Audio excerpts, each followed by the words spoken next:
Hi, this is Leanne from Global Media Networks with the Business Roundup for the day. Parkinson's Retail of Singapore, which acquired a stake of 42.19% of Sri Lanka's Odell plc, has announced a mandatory offer to the holders of ordinary shares of the fashion retailer.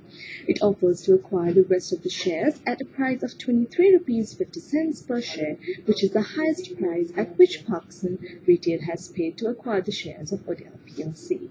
Now, Odell plc, which was founded by Ottara Gunawardena, saw her and her two brothers selling a combined stake of 41.82%, which they held in a fashion retailer, to the Singaporean firm.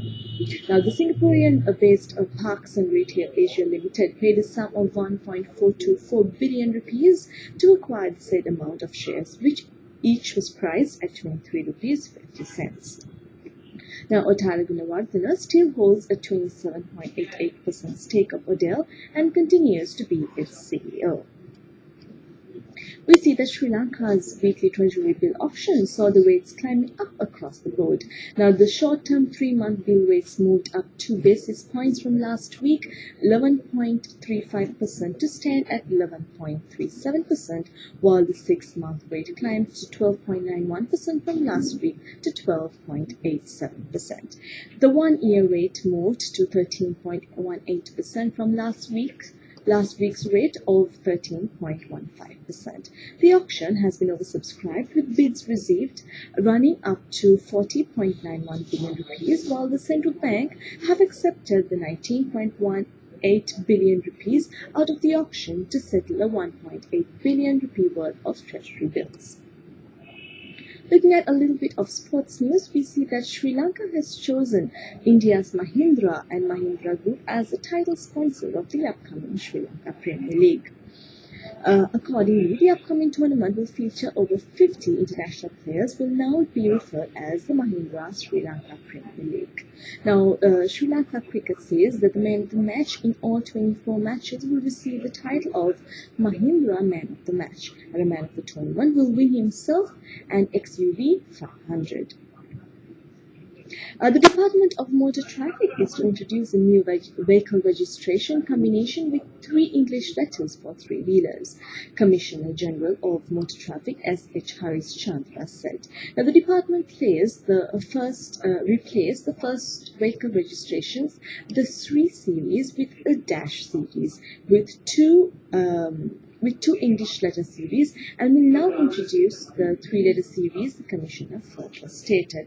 Now, 3-wheelers will be issued these new registration numbers till the current 2-letter registration ends, he said.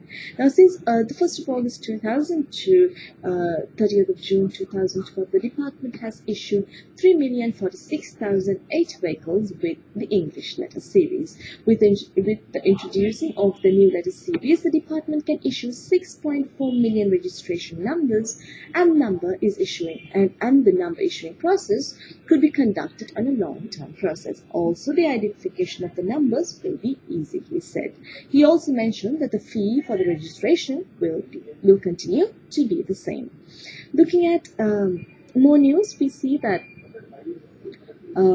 Singer Lanka plc increased its shareholding in Singer Finance plc by a 5.4% to 80.4% subsequent to the subscribing of the additional shares of the rights issued. We also see that 3 industry-leading firms, Ceylon Cold Stores plc, Coca-Cola Beverages Sri Lanka Limited, and Varun Beverages Lanka Limited, yesterday, the 8th of August 2012, teamed up to form the Beverage Association of Sri Lanka in order to raise the profile of this sector.